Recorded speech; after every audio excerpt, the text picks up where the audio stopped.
Bismillahirrahmanirrahim. Assalamu alaikum wa rahmatullah. Dear students of FSC second year, I hope you are all fine by the grace of Allah Almighty. Students, last time we will discuss about the lecture number 21 and the topic of our discussion was the identical twinnings.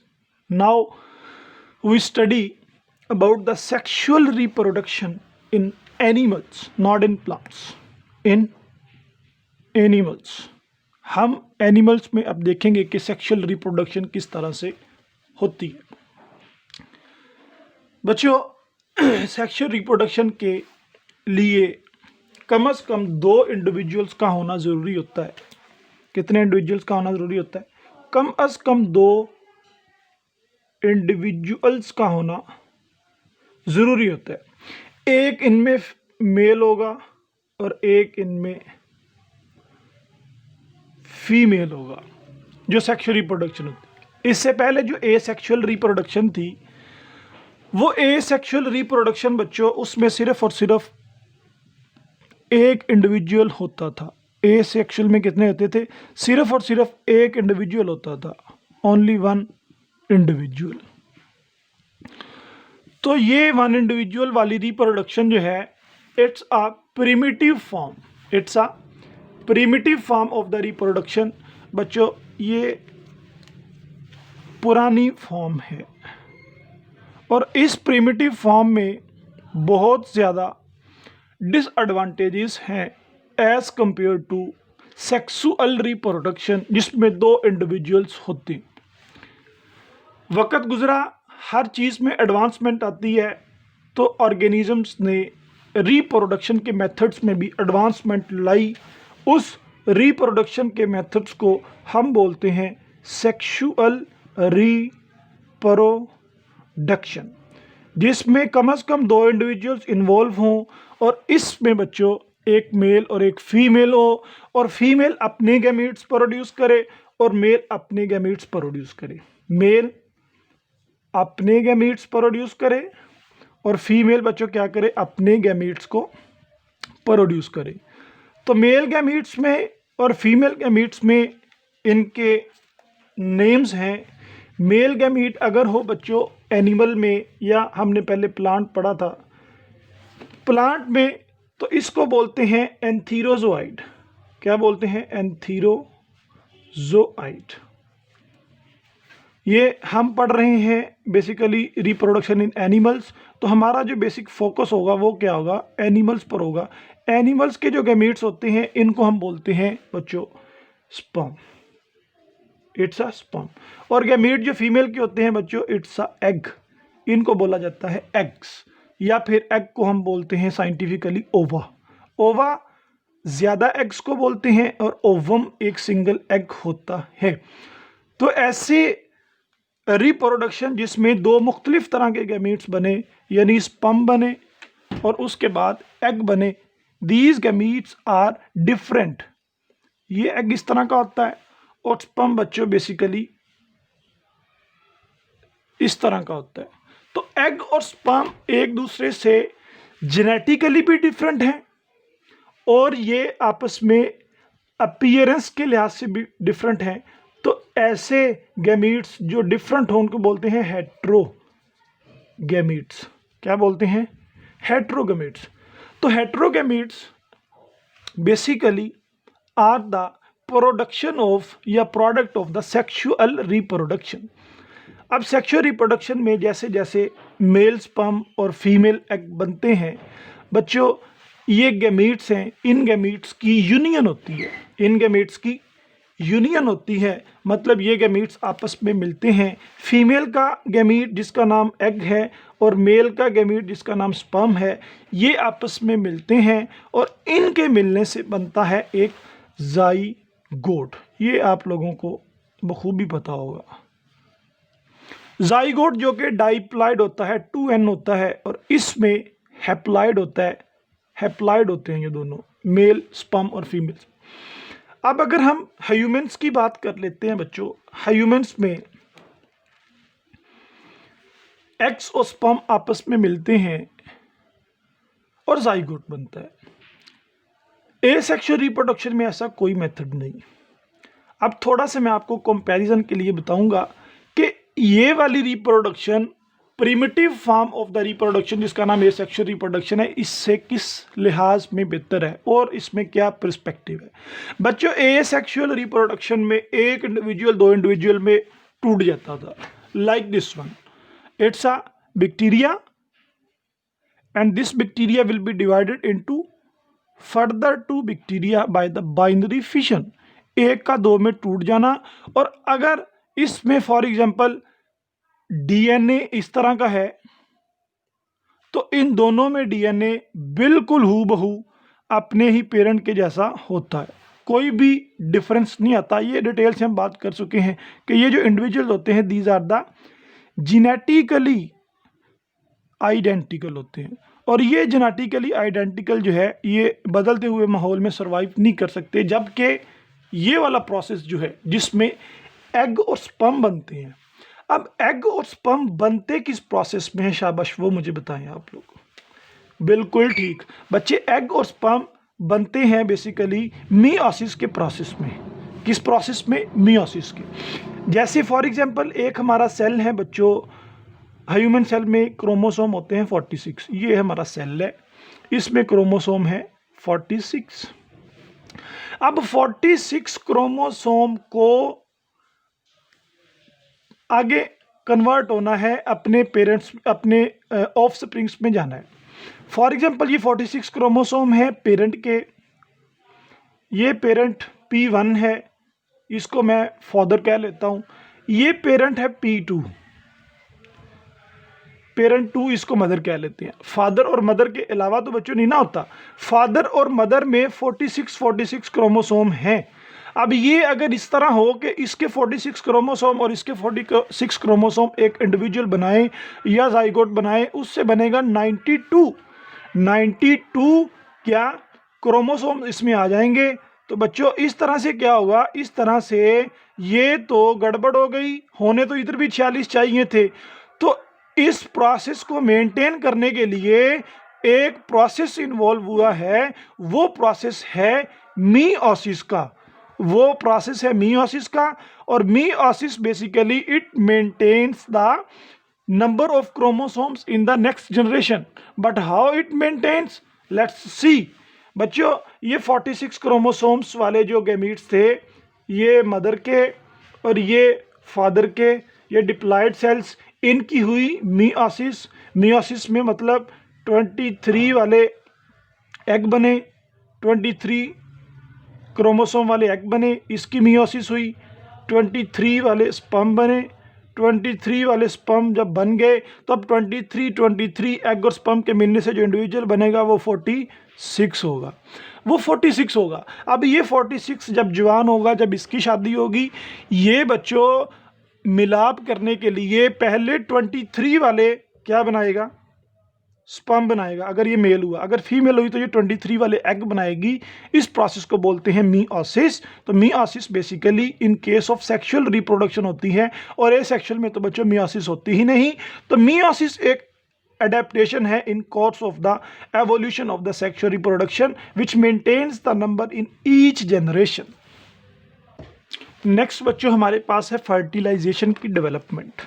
कि fertilization क्या है? Fertilization is the process whereby the male gametes and the female gametes are combined and form a zygote। It's a fertilization. Egg और sperm आपस में मिल के बनाते क्या है? जाइगोट। It's a fertilization. और बच्चों ये फर्टिलाइजेशन इंटरनल भी हो सकती है और यही फर्टिलाइजेशन एक्सटर्नल भी हो सकती है। The fertilization may be internal and this fertilization may be external fertilization. तो इंटरनल फर्टिलाइजेशन किन किन ऑर्गेनिज्म में, पहले तो हम ये देख लें कि होती क्या है इंटरनल फर्टिलाइजेशन या फिर एक्सटर्नल फर्टिलाइजेशन क्या होती है। बच्चे हम मूव करेंगे from general to specific. External fertilization ऐसी फर्टिलाइजेशन जो आउटसाइड ऑफ बॉडी हो, आउटसाइड ऑफ बॉडी हो, आउटसाइड ऑफ बॉडी मतलब external fertilization depend on water या फिर depend on the aquatic environment, without aquatic environment it does not perform, ये नहीं हो सकती। बच्चों कुछ ऑर्गेनिजम्स हैं लाइक फिशेस हैं, फिशेस, ये फिशेस क्या करती हैं कि एक होता है मेल और एक होता है फीमेल फिश, एक मेल फिश और एक फीमेल फिश। मेल का काम होता है अपने गैमीट्स बनाना और रिलीज कर देना स्पर्म, फीमेल का काम होता है अपने गैमीट्स बनाना और रिलीज कर देना। तो ये दोनों स्पर्म एंड एग वाटर में पड़े होते हैं। वाटर में जब फीमेल एग ले कर देती है, यहाँ पर एग पड़ा हुआ है और एग नॉन मोटाइल होता है, ये आप लोगों ने याद रखना है। Egg is the non motile, मतलब ये मूव नहीं कर सकता, और हमेशा स्पर्म जो होगा इट्स अ मोटाइल, ये मूव कर सकता होगा। ये स्पर्म बच्चों मूव करेगा, फॉर एग्जांपल ये स्पर्म है, ये स्पर्म मूव करेगा एग की तरफ, और जब ये एग के साथ जाके लग जाएगा it will be fertilized to egg and then egg is converted into zygote and zygote after some time convert into a full individual। तो इसके लिए environment ज़रूरी है वाटर, और ये आपस में एक दूसरे के साथ मिलते किस तरह है बच्चों, जब ये एग ले कर दिया जाता है, इस एग से केमिकल्स निकल रहे होते हैं जो उस स्पर्म को अट्रैक्ट करते हैं, और इस स्पर्म के कैप के ऊपर भी अट्रैक्टिव केमिकल्स होते हैं। ये जिस प्रोसेस के ज़रिए आपस में मिलते हैं उसको बोलते हैं कीमोटैक्सिस। ये आप लोगों ने एफएससी पार्ट 1 में पढ़ा था कि किसी केमिकल स्टिमुलाई को की मदद से एक दूसरे का मिलना, उसको कीमोटैक्सिस बोलते हैं। तो ये एक्सटर्नल डेवलपमेंट, एक्सटर्नल फर्टिलाइजेशन थी। उसके बाद है इंटरनल फर्टिलाइजेशन। इंटरनल फर्टिलाइजेशन ऐसी फर्टिलाइजेशन जो इनसाइड ऑफ बॉडी हो, और वो बॉडी कौन सी हो, वो बच्चों फीमेल की बॉडी हो, हमेशा फीमेल की बॉडी हो, वहाँ पर स्पर्म जाए। ये फॉर एग्जांपल एक फीमेल की बॉडी है और इसके अंदर पड़ा हुआ है एग, स्पर्म आए, ये स्पर्म है बच्चों, ये स्पर्म मूव करे, मूव करता करता पहुँच जाए फीमेल रिप्रोडक्टिव ट्रैक्ट में, और फीमेल रिप्रोडक्टिव ट्रैक्ट में जाके इसको फर्टिलाइज कर दे, इसको बोलते हैं इंटरनल फर्टिलाइजेशन। और ये इंटरनल फर्टिलाइजेशन जो है ज़्यादा सक्सेसफुल है, it's a more successful form than that of the internal external fertilization. अब ये होती किन किन ऑर्गेनिज्म में है हम उसको देखेंगे, लेकिन उससे पहले मैं आपको एक रिवाइज करवाना चाहता हूँ जो बात आप लोगों को पता होगी। बच्चों एक होता है मेल और एक होता है फीमेल, लेकिन अगर मैं ये कहूँ कि एक इंडिविजुअल है, कितना, एक इंडिविजुअल है, वो इंडिविजुअल उसके पास सिर्फ और सिर्फ एक सेक्स है, एक सेक्स है, यानी हम मेल्स हैं, ठीक है, इंसानों की बात कर लेते हैं। मेल के पास बच्चे मेल सेक्स ऑर्गन होगा, और फीमेल अलहदा से एक इंडिविजुअल है, ये एक अलहदा से इंडिविजुअल है, इसके पास अपना एक सेक्स ऑर्गन होगा।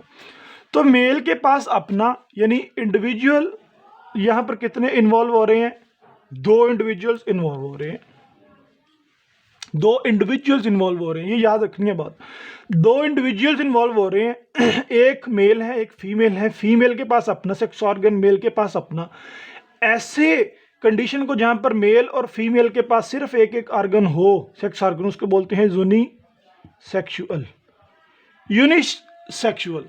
लेकिन बाज दफा कुछ ऑर्गेनिज्म इस तरह के होते हैं कि बच्चों उन एक ऑर्गेनिज्म के अंदर ही दोनों के दोनों क्या लगे होते हैं, शाबाश, सेक्स ऑर्गन्स लगे होते हैं। जैसे हम एनिमल्स में अगर बात करें तो टेप वर्म है बच्चों, ये टेप वर्म जो होता है ना, अगर हम इसकी एक स्केचेबल रफ सा देखें तो इस टेप वर्म के पास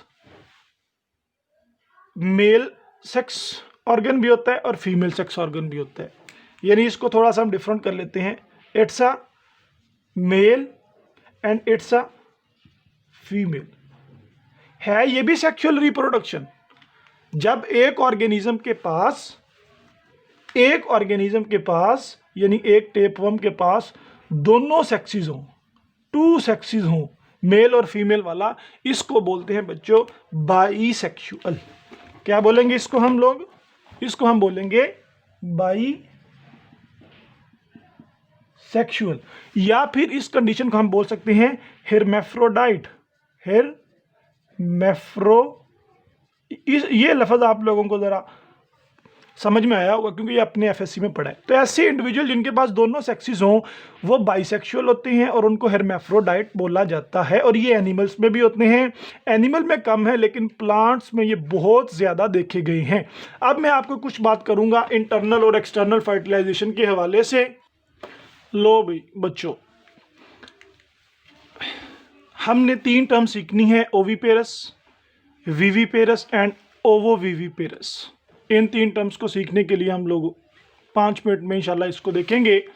बच्चे सबसे पहले तो है मेल फीमेल, मेल का स्पर्म फीमेल का एग, इनकी हुई फर्टिलाइजेशन यानी आपस में मिले बना zygote. Zygote single cell stage होता है। अब सिंगल सेल स्टेज अपनी पूरी जिंदगी माइटोटिकली इंडिविजुअल बनाता है, यानी माइटोसिस होती है, उसमें जाइगोट से एम्ब्रियो बनता है, एम्ब्रियो फिर आगे डेवलपमेंट करता है, ज़्यादा डेवलपमेंट उसकी होती है और वो डेवलपमेंट बाज़ की इनसाइड बॉडी भी होती है, बाज़ की आउटसाइड ऑफ द बॉडी भी होती है।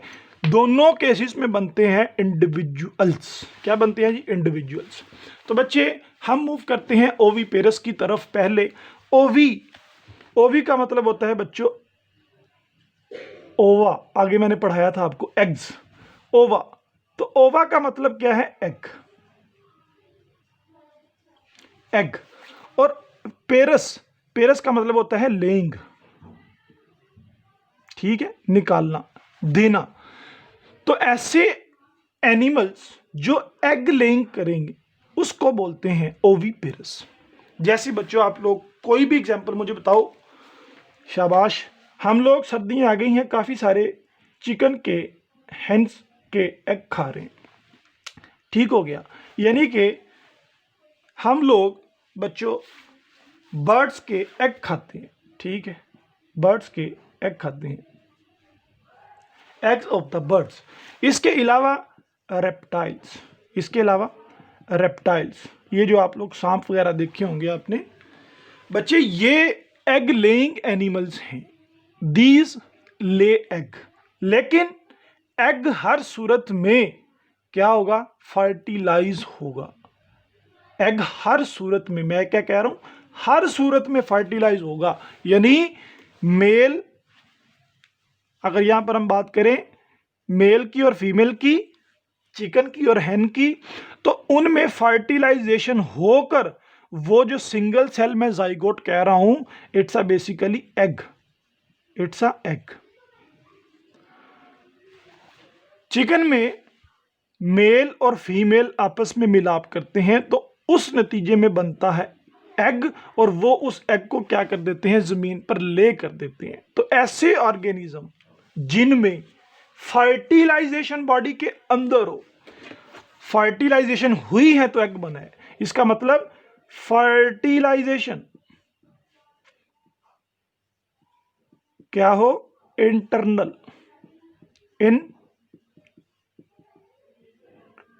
हो, और इसके बरअक्स जब एग बन के बॉडी से बाहर आ जाए और जो डेवलपमेंट है वो बॉडी से बाहर यानी कि एक्सटर्नल हो, अब स्पेस का में मैंने EXT लिख दिया, एक्सटर्नल हो, उनको बोलते हैं ओविपेरस। क्या बोलते हैं? Oviparous animals. तो ऐसे एनिमल्स जिनमें फर्टिलाइजेशन भी इंटरनल और डेवलपमेंट भी इंटरनल हो उनको बोलते हैं विविपेरस। क्या बच्चों? विवी बेसिकली इट्स अ बेबी। पेरस का मतलब फिर वही हो गया, पेरस को बॉडी से निकाला जाता है, लेइंग इस सूरत हाल में सीट नहीं बैठेगा, लेकिन बेबी लेइंग का मतलब कि जो बेबी देते हैं। इनमें 2 कंडीशन है बच्चे, fertilization be internal, development be. इसकी कोई एग्जांपल है आपके जहन में? शाबाश। हम लोग इंसान विविपेरस हैं, मतलब इनमें फर्टिलाइजेशन भी बॉडी के अंदर होती है। फीमेल रिप्रोडक्टिव ट्रैक्ट में मेल स्पर्म मूव करता हुआ जाता है, उसको फर्टिलाइजेशन करके जाइगोट बना देता है, और जाइगोट के बाद जो एम्ब्रियो बनता है, ठीक है, एम्ब्रियो बनता है, हत्ता के फीटस जिसको आप लोग बोलते हो, छोटा बच्चा 9 मंथ का, उससे पहले पहले जो हमारी बॉडी में डेवलपमेंट मुकम्मल हो जाती है, यानी कि नाक कान आँख वगैरह सब कुछ बन जाता है, एक बेबी बन जाता है छोटा, सारी की सारी डेवलपमेंट जो है वो बॉडी के अंदर हो, इसको बोलते हैं वीवी पेरस। और फिर बॉडी से जो निकलता है वो प्रोसेस ऑफ बर्थ के ज़रिए से एक यंग वन निकलता है, यंग वन, छोटा बच्चा, इसको बोलते हैं वीवी पेरस। और इसकी एग्जांपल आप लोग मैमल्स दे सकते हो। और कुछ हैं बच्चों ओवो वीवी पेरस। अब ये मामला ज़रा मुश्किल है। अच्छा, ये वाला जो एग लेइंग एनिमल है, एग के अंदर फूड पड़ी होती है, जब तक फर्टिलाइजेशन नहीं होती वो अपनी खुराक को लेता रहता है एग के अंदर से। जैसे बच्चों आप लोगों ने देखा होगा कि मुर्गियों के अंडों को अगर बाहर भी रख दें कोई 20-21 दिन के लिए, कोई 36 टेम्परेचर पर, तो वो क्या होता है, उससे बच्चे निकल आते हैं। तो इसका मतलब ये वो फर्टिलाइजेशन तो उसकी अंदर हो चुकी है, उसके बाद वो एग से अपनी खुराक लेता रहता है, छोटा बच्चा बन जाता है जब उसको हम टेम्परेचर पे रखते हैं और वो एग से निकल आता है। वीवी पेरस अपनी खुराक कहाँ से लेते हैं बच्चे? वीवी पेरस में अपनी खुराक को डेवलप लेने के लिए एक ऑर्गन है जिसका नाम है प्लेसेंटा। ये प्लेसेंटा हम आगे बर्थ वाले टॉपिक में पढ़ेंगे। तो viviparous get their food through the placenta, और ये प्लेसेंटा बच्चों मदर की बॉडी के अंदर मौजूद होता है।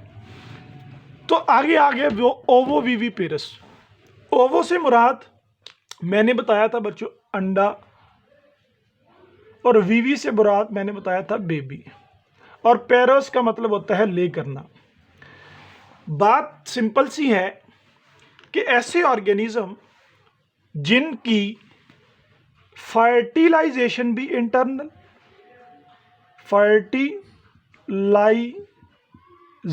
भी इंटरनल और डेवलपमेंट भी इंटरनल, वीवी पेरस की तरह दोनों इंटरनल, लेकिन एक खसूसियत इसमें है बच्चे। वीवी पेरस में क्या है? वीवी पेरस में अगर एक मदर है, ठीक है, अब जगह यहाँ पर शॉर्ट है, अगर मदर है, मदर के साथ ही एक प्लेसेंटा के जरिए से बच्चा खुराक लेता रहता है। और ओवोवीवी पेरस में क्या होता है? ओवोवीवी पेरस में for example it's a body of mother, mother की बॉडी के अंदर एक एग बनता है, मदर की बॉडी के अंदर एक क्या बनता है? एग बनता है, और वो एग शेल वाला होता है, शेल वाला खोल, और इस खोल के अंदर पड़ा होता है बेबी। इसके अंदर क्या पड़ा होता है? It's a baby. और इस बेबी के लिए जो खुराक मौजूद होती है वो किसी प्लेसेंटा के ज़रिए नहीं, बल्कि इस बेबी के लिए जो खुराक पड़ी होती है वो इसी के अंदर पड़ी होती है। और ये फर्टिलाइजेशन के बाद डेवलपमेंट भी इसी की बॉडी के अंदर होती है, डेवलपमेंट भी बॉडी के अंदर होती है। लेकिन जो ही ये बच्चा बाहर आता है तो ये अपने एग के साथ बाहर आता है, अपने शेल्ड एग के साथ बाहर आता है। ये शेल्ड एग है, ये बच्चे बाहर आया बॉडी से, इसके अंदर मौजूद है एक छोटा सा बच्चा। जैसे ही ये बॉडी से एग बाहर आएगा, ये अंडे को जो शेल होगा उसको क्या करेगा? ब्रेक करेगा, तोड़ देगा, और तोड़ने के बाद इससे डायरेक्टली क्या निकल आएगा? इंडिविजुअल। इससे डायरेक्टली इंडिविजुअल निकल आएगा। ये समझ आई है? और बच्चों ये 3 तरीके हैं डेवलपमेंट के, या किस तरह से डेवलपमेंट होती है। इसमें बॉडी के अंदर से एग निकलता है जो फर्टिलाइज होता है, बाहर आकर डेवलपमेंट होती है। इसमें फर्टिलाइजेशन भी इंटरनल और डेवलपमेंट भी इंटरनल। इसमें फर्टिलाइजेशन भी इंटरनल और डेवलपमेंट भी इंटरनल। फ़र्क इन दोनों में ये है कि ये दोनों मेथड्स ऊपर वाले ओविपेरस मेथड से ज़्यादा पावरफुल हैं। इनमें जो बच्चे की प्रोटेक्शन है वो इन दोनों में ज़्यादा है बनिस्बत ओविपेरस के। अंडा टूट भी सकता है, बच्चा ज़ाया भी हो सकता है। तो ये 100% करेक्ट है और ये ओविपेरस 110% करेक्ट है। मतलब इसमें बेबी की भी नरिशमेंट होती है, इसमें बेबी की नरिशमेंट मदर की बेली के अलावा एक प्रोटेक्टेड कवरिंग एग शेल में होती है। उसके बाद जैसे ही वो एग ले करते हैं ओविपेरस की तरह, ये ओविपेरस की तरह जैसे ही वो एग ले करते हैं, इस एग को तो 21 दिन के लिए रखना पड़ता है, फिर डेवलपमेंट होती है, बच्चा निकलता है।